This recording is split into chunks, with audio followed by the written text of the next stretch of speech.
Լարսի բերը թեթևանում է թե ոչ։ Այստեղ կարելի է ասել, որ Լարսի Որոնց ասել նաև քաղաքական բերը։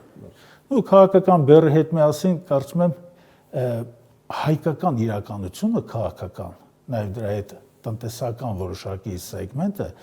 մենք գնում ենք հիմնականում իմպուլսիվ պատասխանների յետևից։ Կատարում ենք մի գործողություն, չէ՞։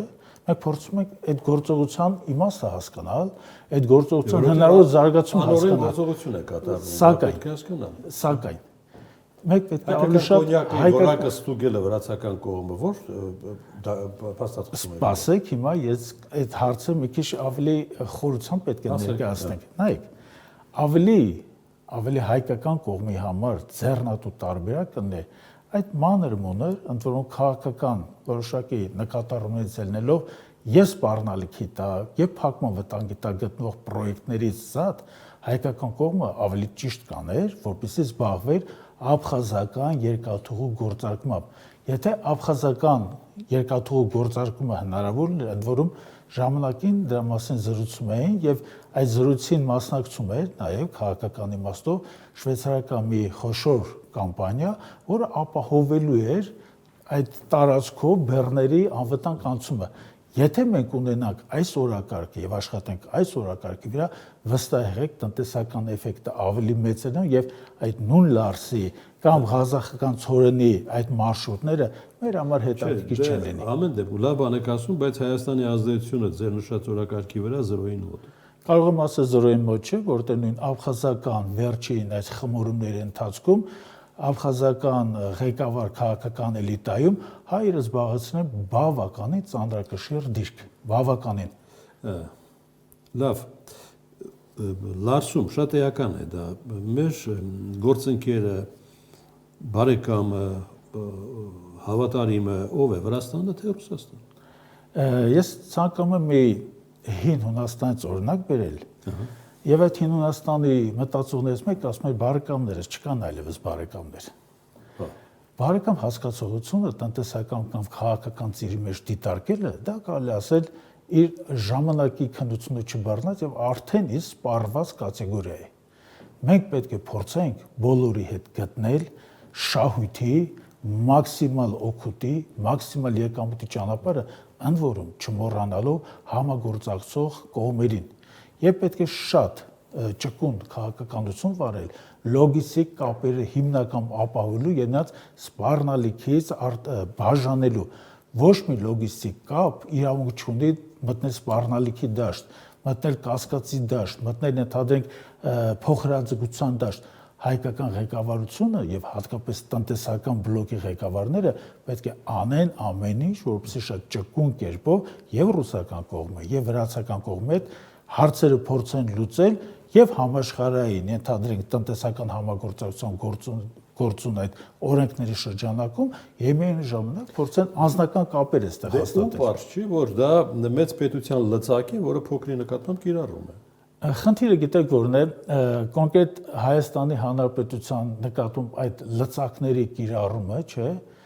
վերջ-վերջո մենք կարող ենք ասել, որ դա հայկական տնտեսության վրա մի առանձնակի վնասներ կամ խոշոր վնասներ չի ստեղծում։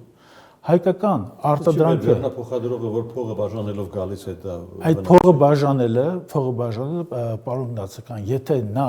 հասնային քրիտիկական կետին, ես հասկանում դուք ինչ նկատի ունեք, հիմնական կաշառքների թեման, ռուսական ճանապարհն են, որը ռուսական establishment-ը փայլուն գիտի դրա մասին, բայց երբ որ այդ գումարի հաջորդական բաժանումները դառնան քրիտիկական այն աստիճանի, որոնք ապրանքի ինքնարժեքը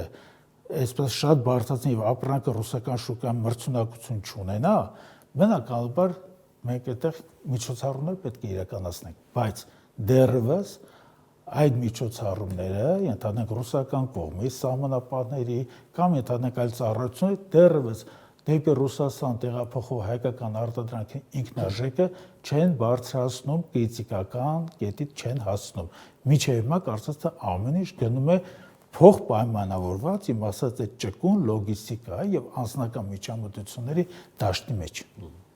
Թրիպի նկատմամբ ակտիվ է վերջին շրջանում հատկապես Ղազախստանը։ Անգամ հայտարարում են, մենք կգանք Հայաստանով կմտնենք Թուրքիա։ Թրիպը անհրաժեշտ է մեզ համար։ Հիմա դա զուտ դեկորատիվ հայտարարություններ են, ինչպես դուք եք ասում, որոշակի իմաստով։ Ես կարծում եմ, այս իմաստով սա թուրանական ճնշում է։ Կարծես թակարդում հայտնված Հայաստանի նկատմամբ, որովհետև գործում է Բաքու, Թբիլիսի կարս երկաթուղին, որը թերբեռնված է, այսինքն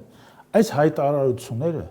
զանազան այդ ոսկե արծի, ոսկե գայլ, եսի իշխանների իրար վզի վրա տեղադրելը, սա ոչինչ է, կան տնտեսական իրողություններ, եւ այդ իրողություններից ամենակարևորը նա է, որ գործող երկաթուղին, ընդ որում լոյալ Վրաստանի տարածքում թերբեռնված է, ընդ որում դրա հետագա բեռնումը, դրա էսկալացիան կամ ընդհանրենք դրա թողունակության բարձրացումը, որպես այդպեսին կարծես չկա, Ղազախստանը այդ կողմով չի օգտագործում իր ռեսուրսները, որովհետև նա չունի գնորդներ։ Ղազախական կողմը այդ կողմով կարող է անգամ ասում է Հայաստանով մենք Եվրոպա նավթ կտեղափոխենք։ Նրանք եթե այդ ասում են, չէ՞, մենք խնդիրը պետք է դիտարկենք հետևյալ կերպ։ Նույն նավթ տեղափոխող, նավթ արտադրող Ադրբեջանը, Ղազախստանը կտա այդ հնարավորություն, իհարկե չի տալու, որովհետև թուրան, բայց ամեն պետություն որ ապաշրջափակում չի լինելու։ Ապաշրջափակում, գիտեք, հարցը ինչպես է,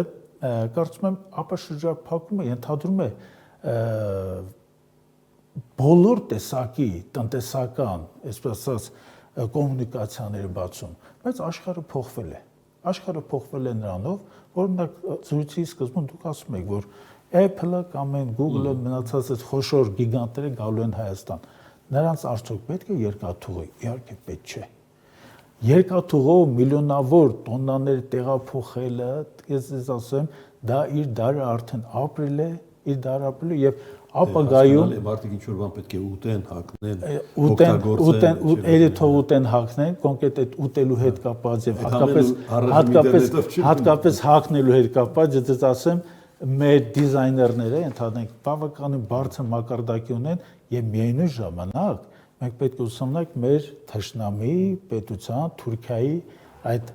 աշխատանքը ՓՄԶ-ի դաշտում։ Մեր մի կարևոր թեմայի ժամանակը չհերիքեց, ինձ ասեցին, որ ավարտվել է արդեն, բայց եթե խնդրեմ կարճ ասեք, հա, ձեր կոնցեպտը,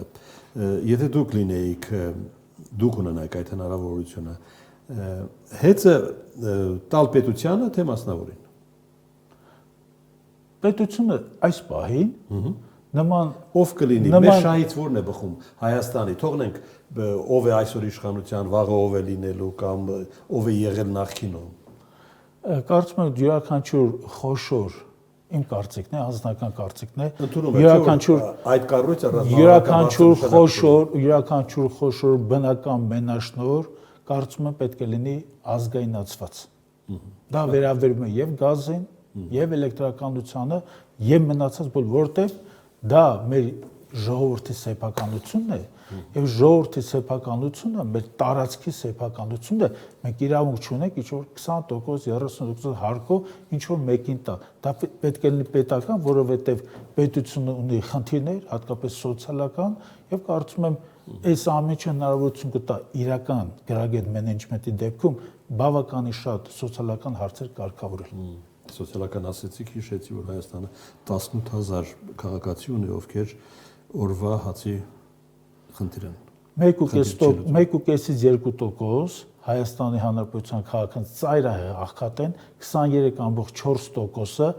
աղքատության այդ ծիրից այն կողմ են ապրում, եւ ես մի բան էլ ասեմ, մարդիկ կան, որ աղքատ նույնիսկ չեն ուզում Երևան, բայց աղքատությունը պարզապես շլացնում է մարդկանց։